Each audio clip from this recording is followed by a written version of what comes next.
nome da associação, da Cooperativa Batalha, em nome da Alfred. Queria agradecer a presença de todos. Falar sobre o panorama europeu da pecuária leiteira. O Carlos Ugarte, ele é médico veterinário, é especialista em seleção e melhoramento genético, é diretor técnico da Berequim, Centro de Inseminação da Espanha, e responsável pelo projeto de produção de sêmen, seleção de ovos e as transferências de embriões da Central. Carlos.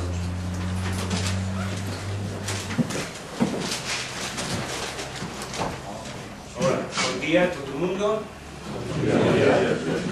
En primer lugar, perdón por no hablar portugués, mas intentaré hablar español lento para que intentéis comprender. Muchas gracias por el convite, por estar aquí, por estar entre vosotros. Cuando hablamos de Brasil, fuera de Brasil, decimos que Brasil está creciendo, Brasil tiene muchas posibilidades, Brasil.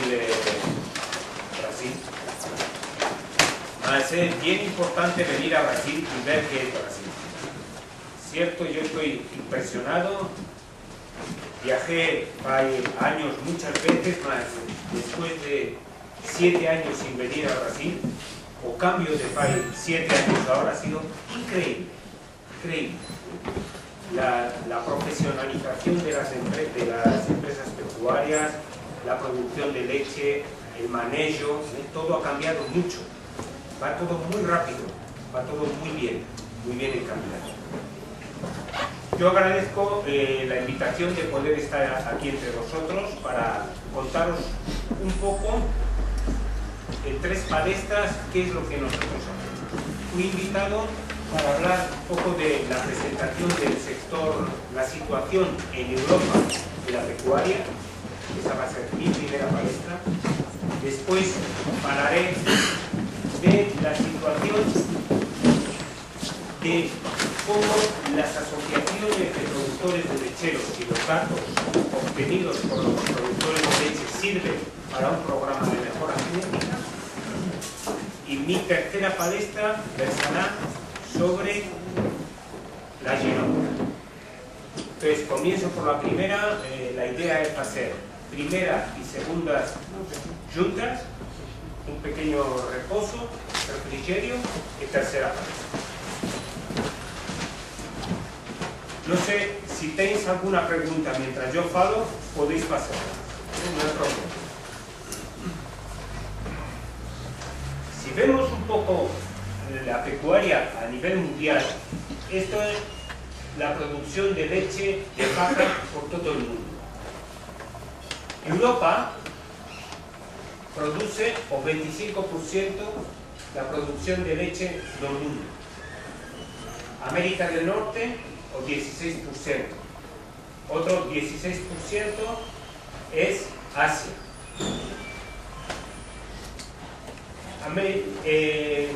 Sudamérica y la parte central de América y el Caribe es el 13%. Estos son los principales productores de leche del mundo. Sin embargo, el consumo es bien diferente. Vemos el consumo y la población mundial. El 31% está en Asia. El 26% es Asia. El 31% es Asia, pero la parte sudoeste. El 15% es África. Un 9% América Central y Sudamérica. Y sin embargo, Europa es solamente un 7% de población y de consumo mundial. Hay una gran diferencia entre la producción y el consumo. En Europa también hay mucha diferencia entre países y también hay mucha diferencia en cuanto a costos de producción. Aquí también. Solamente en esta región tuvimos la oportunidad estos días de visitar diferentes facendas donde los costos de producción eran bien diferentes, el sistema de producción también y el margen también. La misma cosa pasa en Europa. Si vemos un poco cómo se distribuyen los países, tenemos países como Holanda, y aquí algún holandés puro de origen, el número de explotaciones pequeñas con menos de 25 animales es solamente un 6%, mientras que, por ejemplo, España o Italia, las pequeñas explotaciones con menos de 25 vacas lecheras representan un número elevado. Sin embargo, otros países como Reino Unido o Dinamarca no hay explotaciones pequeñas.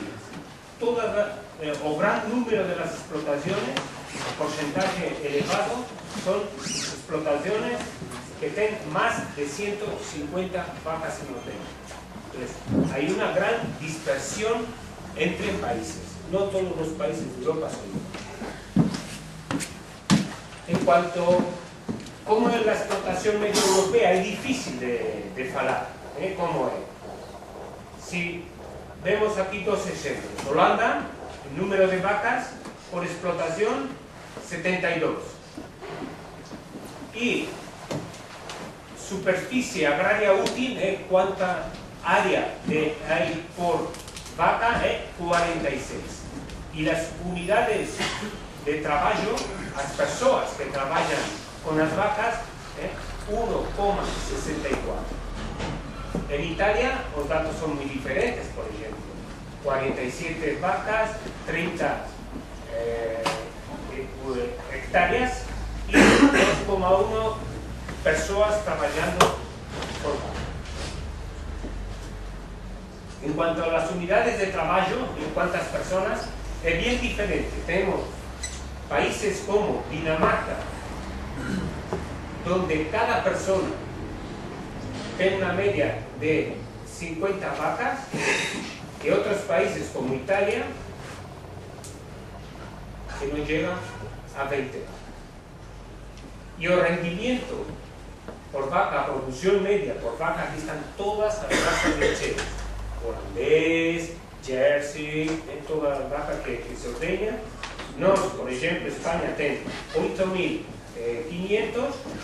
y Holanda tiene 7.700, Dinamarca tiene 8.100, Reino Unido tiene 7.100, mas esta producción difiere mucho por unidades de trabajo activo por explotación. ¿Y de dónde viene el dinero, los ingresos de cada explotación? Pegamos un ejemplo que es en España. En España, 82% de los ingresos de una explotación vienen de la producción de leche directa. 82%. Un 3% vienen de la venta para vacas de carne, terneros, todo. Y el 12% vienen de ayudas de la Unión Europea. Ayuda a la explotación. Este es el caso de España. Sin embargo, Austria, por ejemplo, por pegar otro país, un 3% viene de la venta de productos vegetales, solo un 41% viene de la leche, un 11% vienen de la venta de carne, 19% es ingresos sobre todo del turismo, porque utilizan también, hacen agroturismo, y un 23% de las subvenciones de la Unión Europea. Veis que, fijándonos sobre todo en lo que es la producción de leche, hay una gran variabilidad entre países. No podemos hablar que la explotación de leche Europa, sus ingresos vienen de la producción de leche. En nuestro caso, en España, sí, nos dependemos más de la producción de leche. Italia también, Holanda también. Son países donde si produces leche, tienes ingresos. En cuanto al precio de leche, yo pego ahora, porque este es un estudio para hacer de la red agraria contable europea.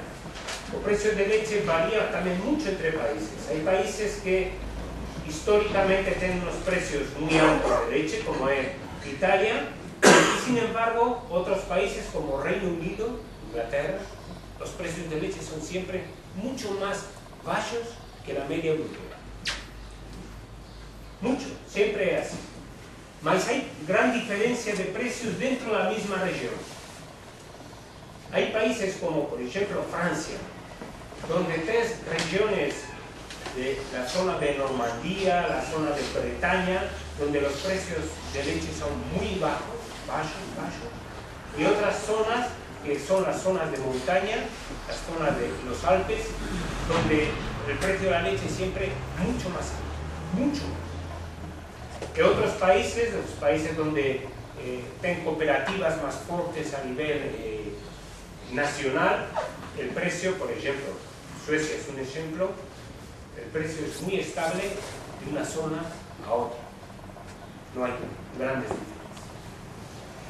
Y aquí tenemos Francia, que es un ejemplo claro, donde la producción de leche varía entre zonas donde utilizan muchas vacas de aptitud mixta, Montbéliard, la raza normanda, donde los rendimientos por leche, de leche por vaca son bajos, 6.000 litros por vaca es bajo, pero utilizan mucho la estancia en las zonas rurales para diversificar la producción.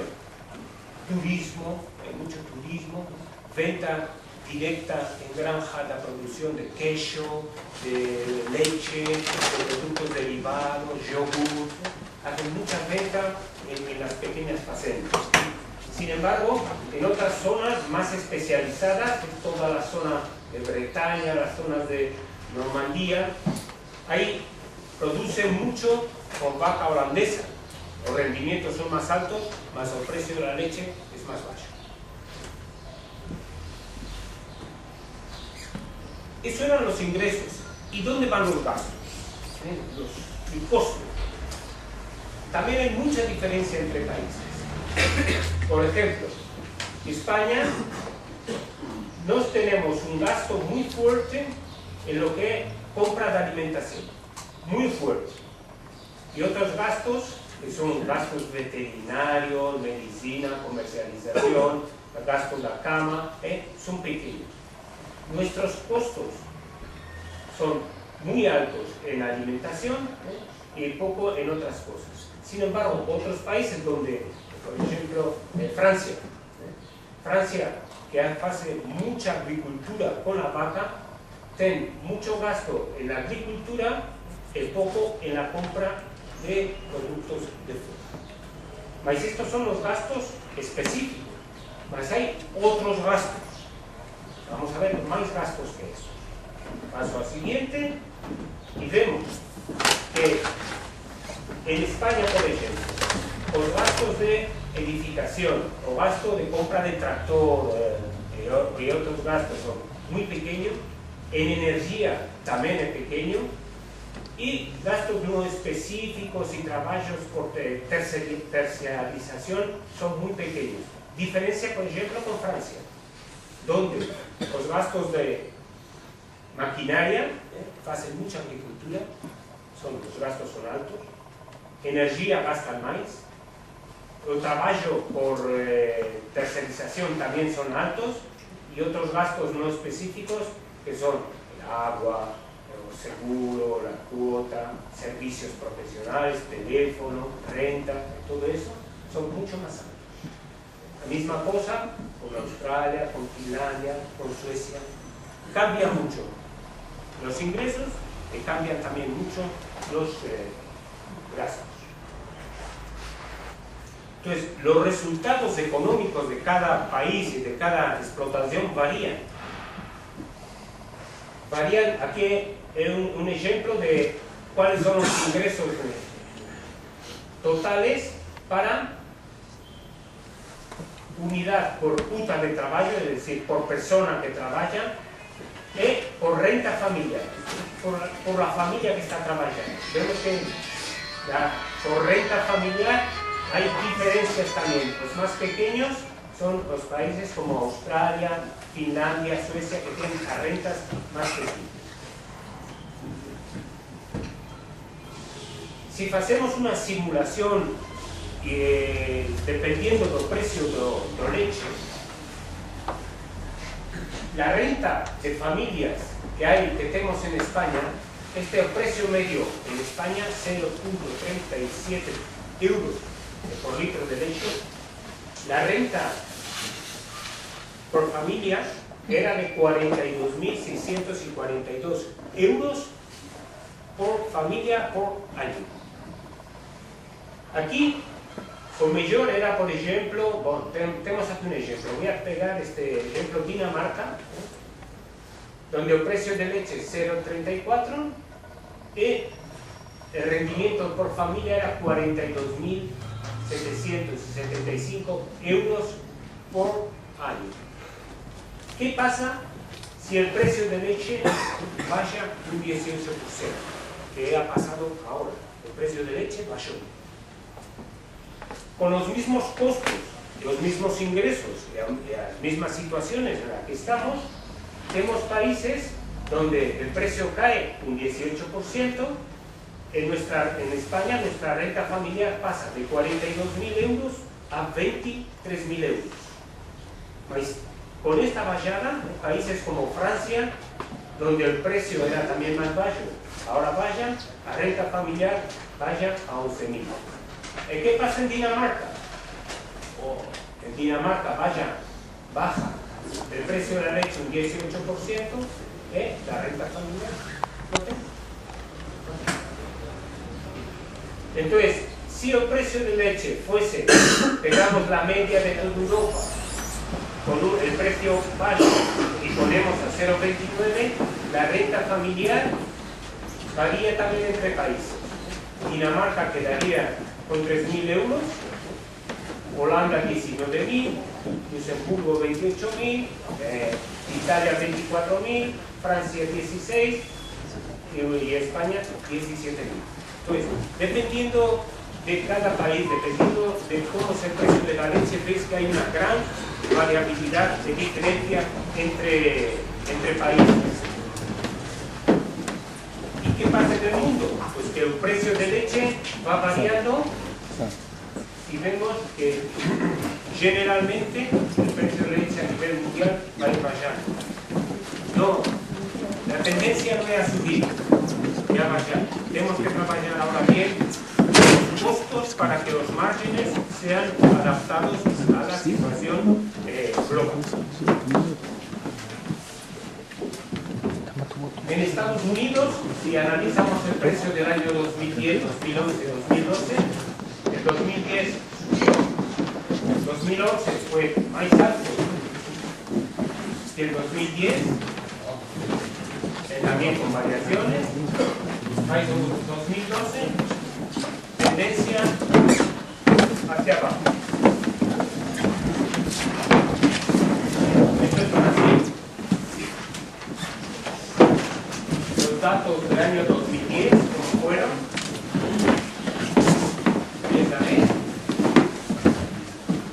el año 2011,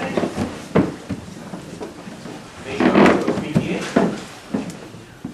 y 2012 comenzó mejor que 2010. Por así la perspectiva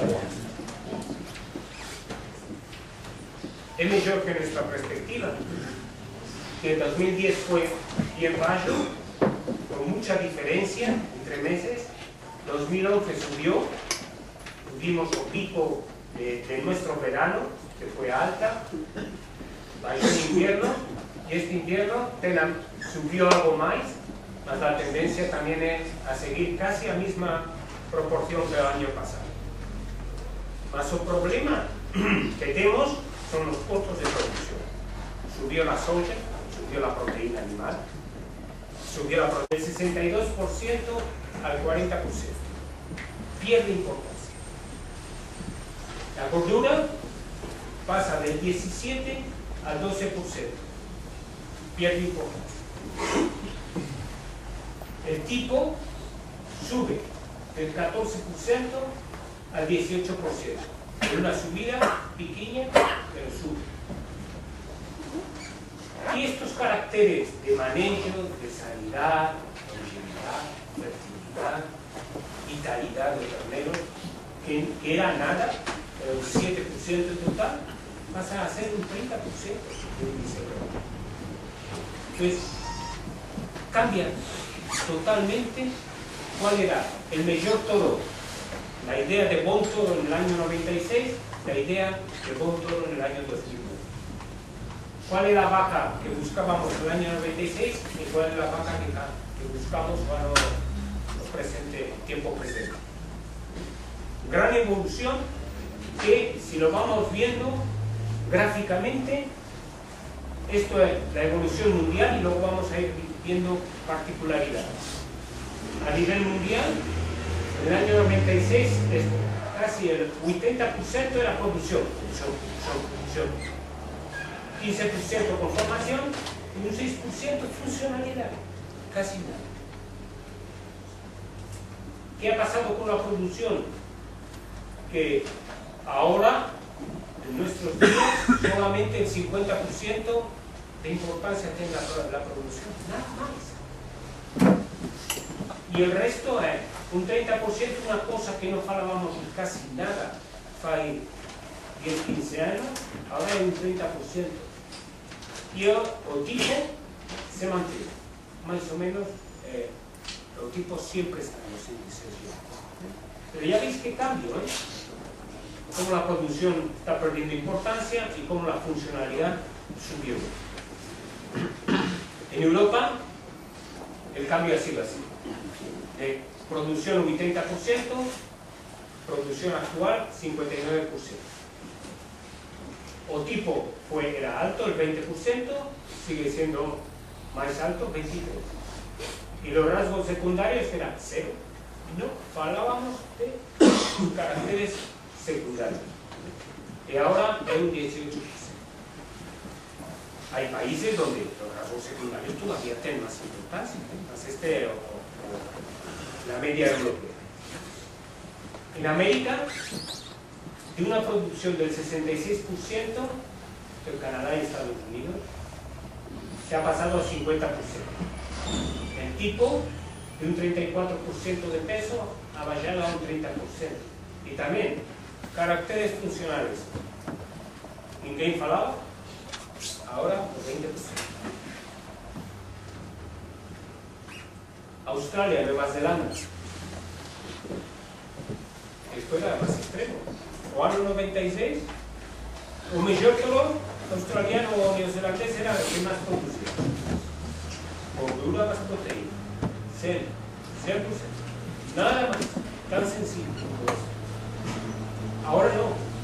Ahora solamente es la gordura y la proteína en un 60% y los rasgos secundarios, la funcionalidad, ocupa un 40% del peso. Gran cambio. Mas estos cambios se producen por las condiciones económicas y la forma de pago y los objetivos de selección, pero que estamos en continua evolución a nivel de genética. Nosotros tenemos un índice que 57% de la producción, 29% conformación y 14% funcionalidad. La funcionalidad, la longevidad un 8%, las células somáticas un 3% y la fertilidad un 3%. En nuestro caso particular, España, que dentro de Europa es una cosa diferente, la leche directa, la cantidad de leche tiene un 22% de importancia. Es el único país que tiene la leche como carácter de selección directa. otros países europeos, la leche negativa. Están buscando más kilos de grasa y más kilos de proteína por la forma de pago de leche. Entonces, cada país, depende de cómo se pague la leche, tiene que hacer sus propios índices de selección. Entonces, el ranking, el orden de los mejores toros españoles no tienen por qué ser iguales a los mejores toros holandeses o a los mejores toros franceses, porque cada país tiene su propio sistema de pago de leche, con lo cual tienen su propio ordenamiento de toros por índice compuesto. Todos estos cambios que se están produciendo a nivel global están haciendo también que los índices de pedigrí, de selección, vayan cambiando un poco año a año. Desde el año 91 hasta el año 2011 ha habido un incremento en leche, pero no un incremento grande. Cada año un poco más de leche, mas no es lo más importante. Se está subiendo mucho más en proteína, en la pendiente también, la tendencia es mucho más grande también en gordura que en leche. Y en los otros caracteres, como vemos, pues ya veis que hay unas cosas raras antes del año 2000. Y eso porque no se trabajaba en caracteres nuevos. Así veis, el tipo, un poco el punto de inflexión es aquí, en el año 2000. Si veis que hace el tipo, el azul, tipo no tiene mucha importancia, mas a partir del 2000 empieza a pegar mucha importancia. La ubre, la misma cosa, un poco igual, la ubre gris, muy parecido al tipo, pero casi paralelo. ¿Qué más de tipo tenemos? Las patas, que es color vermelho, también, a partir del año 2000, la importancia de las patas es mayor. Pero lo que, o cambio total, por ejemplo, es célula somática. Era negativo, ninguém seleccionaba células somáticas. Llegan finales de los años 99, 2000, con el precio de la leche, con el cambio de la forma de pago, tenemos que subir. Seleccionamos entonces por células somáticas. Fertilidad, que es este color vermelho morado. La fertilidad era increíblemente descendente. Y sin embargo, ahora va subiendo, y seguramente esta es la que más va a subir, junto con la longevidad. La longevidad, que es un poco un resumen de todo. Las vacas cada vez vivían menos lactaciones, para 10 años, tenemos que cambiar la tendencia. Entonces, se empezó a dar importancia a la selección por longevidad, y ya veis que es el gran cambio de la longevidad. Vamos adaptándonos a la situación. La longevidad ha aumentado mucho gracias también a los programas de acasalamiento. Programas de acasalamiento serios y genéticos que intentan obtener el máximo provecho de la genética utilizada, evitando la consanguinidad, evitando cruzamientos para que salgan genes recesivos, los genes que hemos estado hablando, limitando también la utilización semental en un establo, de forma que el criador haga las mejores selecciones, ampliando el abanico de selección, dando más opciones, poniendo más líneas genéticas en esos acasalamientos. Pero siempre hay cosas que no fallan. ¿Qué quiere un criador y qué necesita un criador? El criador necesita hacer la selección de úteres, de patas, de fertilidad, de longevidad. Por eso estamos hablando los últimos años de una cosa que se llama los índices de salud de ubre, donde se tiene en cuenta, es un índice económico donde se tiene en cuenta el costo de tratamiento de cada una vaca con mastitis y los costos de eliminación de leche. ¿Cuánto cuesta un medicamento, un tratamiento veterinario, la leche que retiramos y la leche que no producimos? Con los costos reales, más los caracteres de conformación, ligamentos, inserciones, más las células somáticas, más la velocidad de ordeño, se ha obtenido un índice de salud de ubre que mezcla todo esto. Las patas, otro gran problema. Pensar que el 16% de las vacas que van fuera es como consecuencia de tener malas patas. Unas malas patas, hay otros costos directos por tratamiento, mismo que con los problemas de salud de ubre, y también por detrimento en la producción de leche. Además, problemas de patas, hay peor fertilidad. Entonces, dentro de los grandes objetivos que tenemos ahora, a la hora para trabajar con los problemas de la locomoción, son evaluar directamente el valor genético de una vaca polla y estudiar la relación entre la forma de la pata y la resistencia a los problemas de patas. ¿Okay? Y la fertilidad, otro de los grandes temas para abordar ahora.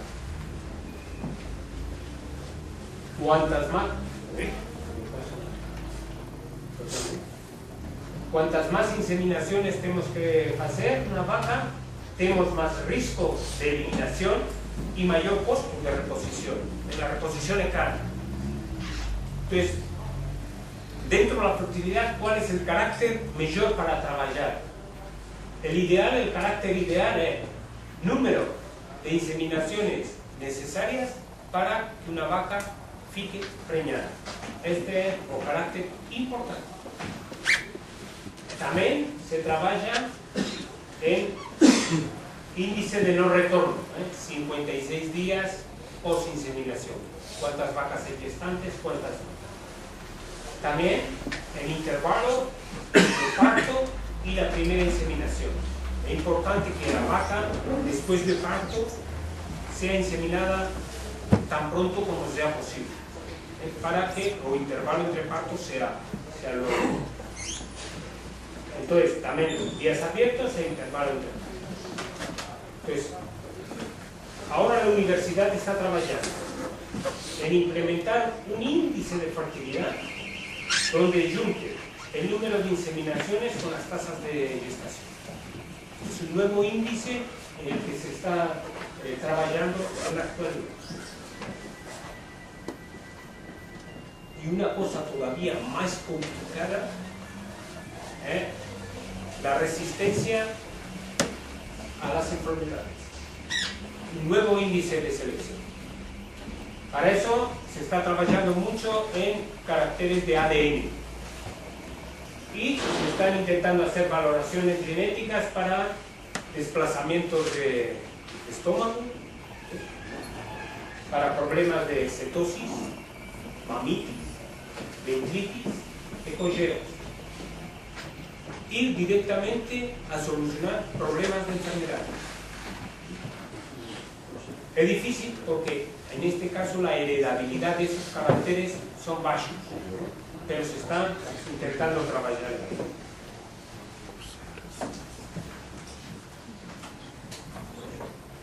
Nos, como programa de mejora genética, aparte de los índices normales,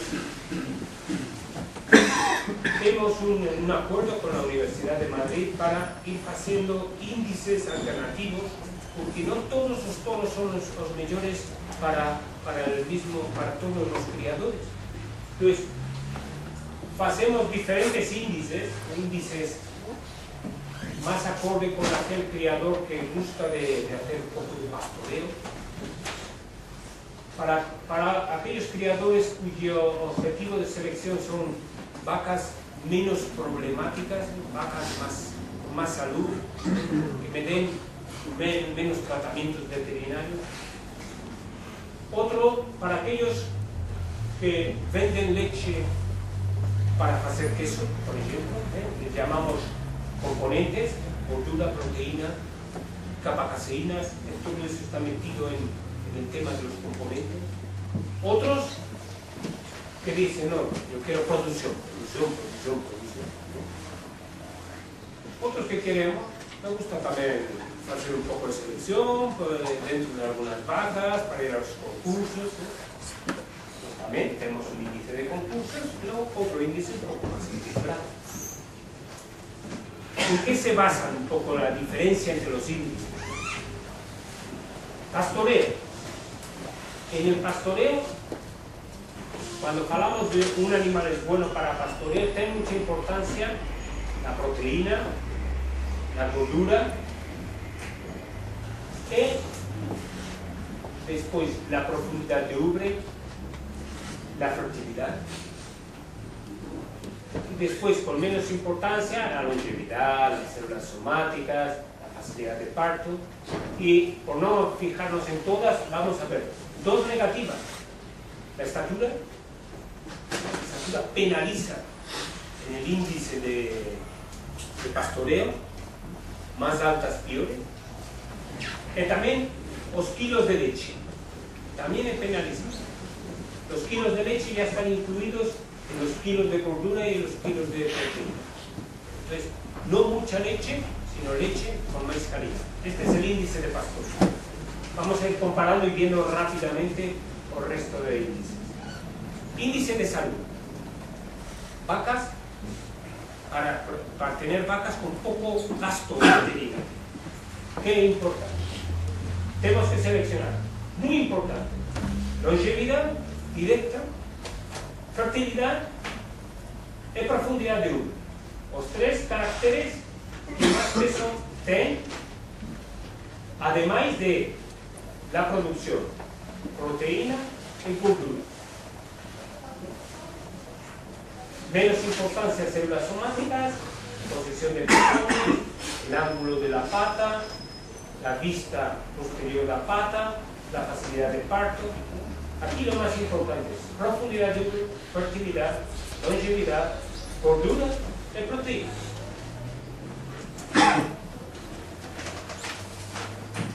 Sin embargo, el que quiere seleccionar por componentes, aquí la importancia directa tiene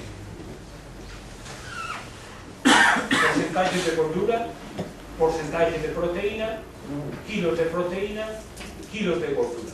Ya veis que es mucho más importante. Y después, un poco de ubre. Porque la longevidad, células somáticas, fertilidad y facilidad de parto es menos importante. Si hablamos de un ganadero que quiere mucha producción de leche, está claro.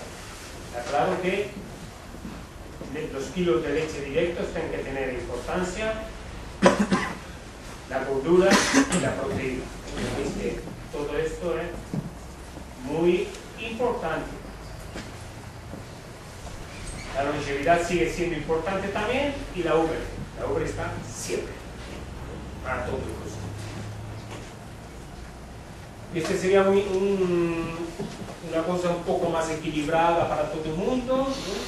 Donde la producción tiene su importancia, un poco de leche, un poco de gordura, mucha proteína, vacas que tengan facilidad de parto, boas úberes, boas patas, y no es necesario mucha angulosidad. La angulosidad tiene más importancia cuando hablamos ya de cosas de concurso, de vacas refinadas, etc. Entonces, cara al futuro, los nuevos criterios de selección vienen buscando caracteres secundarios con valor económico, buena salud de ubre, fertilidad, sostenibilidad, mantener o productor el medio rural y mantener la cadena productiva. O pago verde. ¿Qué es o pago verde? O pago ecológico, o mantenimiento del paisaje, o mantenimiento del entorno rural, o mantenimiento de la vida rural. Eso es bien importante dentro de la política agraria comunitaria. Porque si no, todo el mundo sale de las zonas rurales, van a la ciudad, ¿quién mantiene el entorno rural? Entonces, se habla del pago verde, intentar ser eficientes en la utilización de los recursos, del suelo que tenemos, de la productividad propia, y continuar con la investigación y la innovación. Y finalmente ser eficaces. La eficacia, redistribución de la producción y trabajar dentro de una estrategia común de toda Europa para simplificar la producción entera global. Para eso, Europa utiliza ayudas directas a la producción, dependiendo de diferentes cosas que vamos a ver, intentar controlar el mercado y ayuda para el desarrollo rural. Entonces, dentro del montante total que tiene la Unión Europea para la producción, para toda la producción, no solo lechera, producción de porco, de ovo, agricultura, para todo, de ese montante, las ayudas que va a recibir cada productor, el 40% es un pago base de, ejemplo, cuántas vacas tienes y cuántas hectáreas de terreno tienes, por lo tanto tienes X euros por tener eso. Después, por el pago verde, o green, que hablamos, por mantenimiento del entorno rural, mantenimiento de la vida rural, tienes un 30% de ayuda. Si eres joven y quieres comenzar la producción, comenzar es difícil, adquirir la parte de la facenda de tu padre, de tu país, tienes ayudas hasta un 10%. Si vives en una zona de alta montaña, de condiciones orográficas difíciles, ten un 5%. Para los pequeños agricultores, 10 vacas, ten otro 10% de ayuda, y luego directo, otra ayuda directa de otro 10%. Entonces, con estos capitales, ten que repartir a todos los productores agrícolas de toda la Unión Europea. ¿Cómo hacerlo? Ahí está el problema entre países, porque no están de acuerdo. Unos pagan por hectárea de vaca, otros pagan por número de vacas, es un poco una guerra entre países. Mas, estos son la forma de reparto. Pensar que la Unión Europea produce 140 millones de toneladas de leche. Somos 503 millones de personas. Y consumimos 250 kilos de leche por persona y año. Por lo tanto, tenemos un excedente de producción. Nuestro excedente de producción es un 10%. Eso tenemos que vender afuera. Mas entre países hay mucha diferencia. Los grandes países productores son Alemania, produce el 21% de toda la producción europea, y Francia, otro 17%. Mas países más pequeños son muy excedentarios. Por ejemplo, Irlanda produce mucha leche, y son muy pocos productores. Dinamarca, la misma cosa, y Holanda. Son países muy excedentarios. También producen de maíz Francia y Alemania. Y sin embargo, países como Italia, España, Reino Unido y Grecia somos deficitarios. En nuestro caso, por ejemplo, España, que conozco más, cuando entramos en la Unión Europea, nuestra cuota de producción fue de 6 millones de toneladas. 6 millones. Mas el consumo interno es 9 millones. Y el consumo es grande, grande, grande por el turismo. 6 millones sería bien para la población que tenemos, mas como viene mucho turismo, necesitamos 9 millones. Entonces, tenemos que compensar países muy excedentarios con países deficitarios. Y por eso la Unión Europea puso las cuotas. Mas el año 2015, las cuotas acaban. Mas ahora están sindicatos, productores, asociaciones, hablando que alguna cosa tienen que hacer para controlar y regular un poco la producción. Porque si no, va a ser bien difícil mantener Europa unida en tema de producción. Normalmente, cuando hablamos de un mercado internacional, voy acabando ya, los lácteos se consumen generalmente en el país o región donde se producen. Generalmente, porque aquí también, por ejemplo, de Sao Paulo, Paraná, ¿cómo era? Sao Paulo consume 6 millones de litros de leche por día. Paraná era 1 millón de litros de leche por día de consumo. La producción es el consumo. La producción es, Paraná produce 6 millones de litros de leche por día, y Sao Paulo 1 millón de litros de leche por día. Es decir, ahí hay un equilibrio entre ambas partes. Por eso que hablamos de que los lácteos se consumen generalmente en el país o región donde se produce. Y solo o 7% de la leche del mundo se comercializa globalmente. Solo. Parece que no es mucho. Pero este 7% son grandes productores los que controlan ese mercado internacional, y ese control hace que solamente el 7% de leche que va y viene influye en el precio regional o en el precio local de la leche. Es una cosa impresionante, que solamente lo que se comercializa a nivel internacional tiene mucha importancia en los precios locales. Y ya sabéis que los productos que se comercializan son leche en polvo, mantequilla, verdura, futeroil y quesos. Y la demanda de esa leche aumenta en países no autosuficientes. En países deficitarios están demandando cada día más leche. Asia, África, están pidiendo mucha leche. Entonces estamos en un mercado donde hay una cierta inestabilidad, porque el mercado mundial de la leche va a depender de la situación económica de cada país, también de las fluctuaciones de oferta y demanda, el tipo de cambio, cuando el real dólar, euro dólar, todo eso también va a influir mucho en la estabilidad o inestabilidad de leche. Después, las medidas políticas.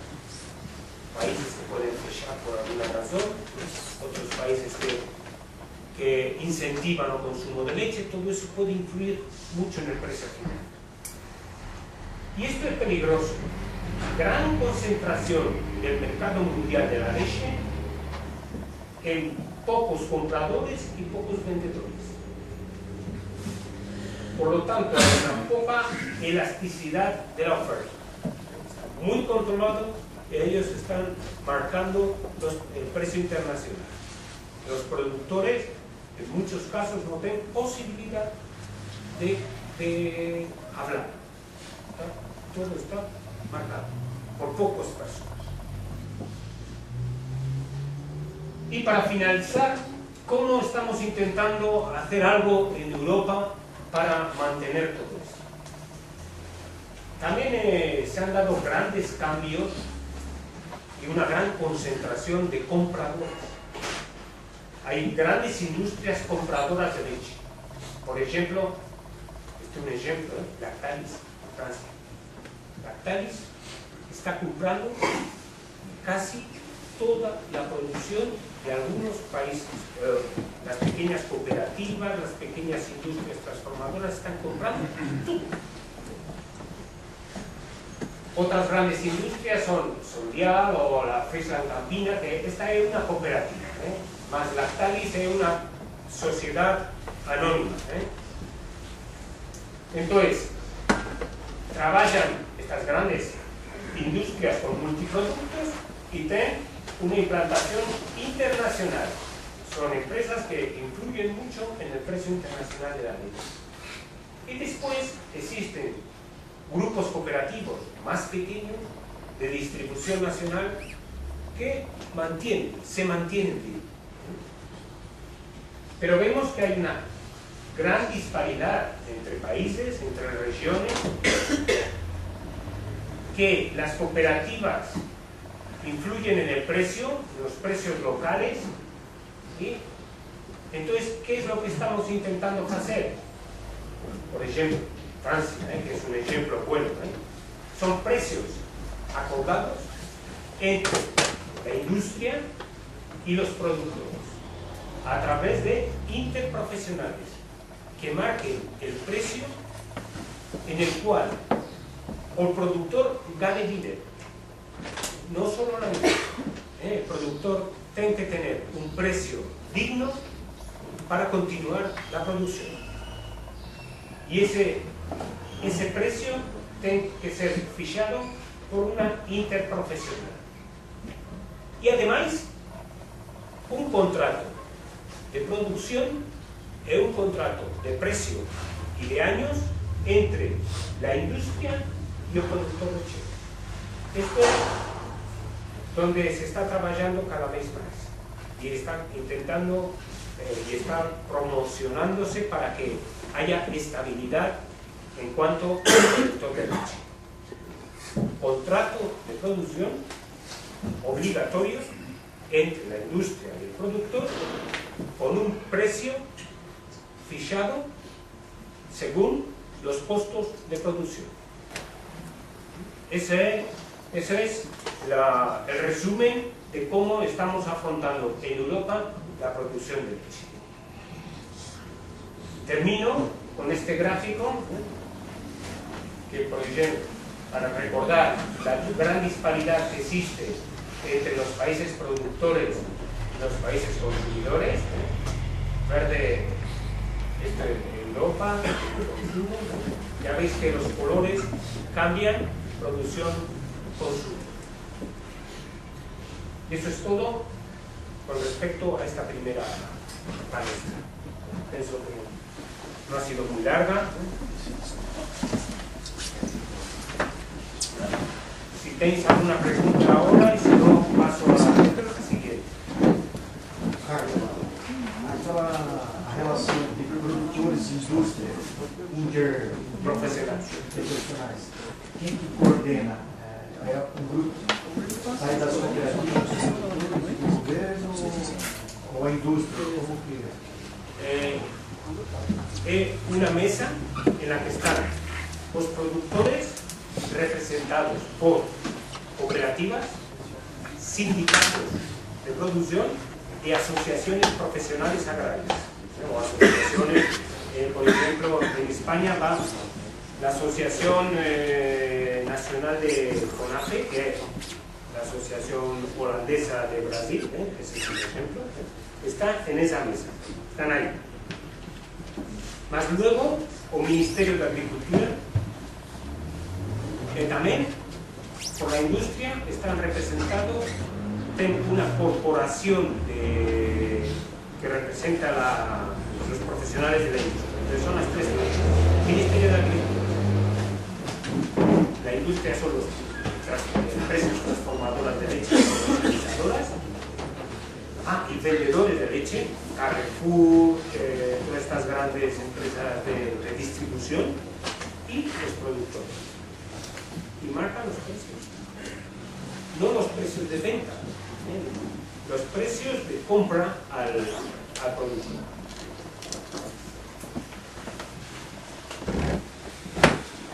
O senhor colocou as grandes empresas, Lactalis, Campina, Prisma. Como é que se posiciona a Nestlé na Europa nesse mercado? Muy fuerte. Nestlé y Danone. Esas son. Después de esas son Nestlé y Danone. São do mesmo nível, maior, menor? En cuanto a volumen de leche, un poco menor que Lactalis. Lactalis son compradores que luego igual venden a Nestlé o venden a Danone. Esas son los grandes fuertes. Y están creciendo. Como que você na Europa vê o mercado mundial de leite futuro? Em termos de consumo e produção, pensam que vai haver sobra, excesso de leite ou não? Como que está esse mercado? Pregunta difícil. Yo siempre falo que todas las previsiones que han feito de eso han sido malas. Mas, ¿qué es lo que falan? Falan que la China va a crecer mucho, que todo el mundo va a poder vender a China, porque los chineses han empezado a consumir leche, más vino problema de la melanina en la leche, el mercado se vino abajo. Entonces, las perspectivas que llegan de la Unión Europea es que Europa va a ser siempre sedentaria, siempre, mas tenemos que intentar conseguir que al menos la distribución de producción dentro de Europa sea equilibrada, mas tenemos que pensar que tenemos que producir solo para nosotros, que el excedente sea pequeño, cuanto más pequeño mejor, porque Sudamérica ha comenzado a producir mucho, también a consumir mucho, porque los salarios incrementan, y el salario incrementa el consumo de leche y productos lácteos también. Entonces, lo que va a incrementar América va a consumirse en América también. Mas luego existe Oceanía. Es increíble la cantidad de personas que viven en Oceanía. Indonesia, Taiwán, Vietnam son 1.000 millones de habitantes. La India, 1.000 y pico millones de habitantes. Entonces, siempre África. Entonces, siempre va a haber posibilidades de venta a esos países emergentes. Entonces, más también nuestra propia experiencia dice que, por ejemplo, África ha comenzado a producir leche bien, mejor que Asia. África está comenzando a trabajar. Entonces, no hay una perspectiva clara. Esse contato que o senhor citou entre produtores e empresas na Europa, ele está em estudo ainda, está sendo aplicado, e como está sendo feito mais ou menos esse contato? Primero comenzó Francia, o año pasado. Este año está implantándose el resto de países, va a ser un contrato obligatorio. Como que aí taxa o preço por um determinado período? No fijan un precio.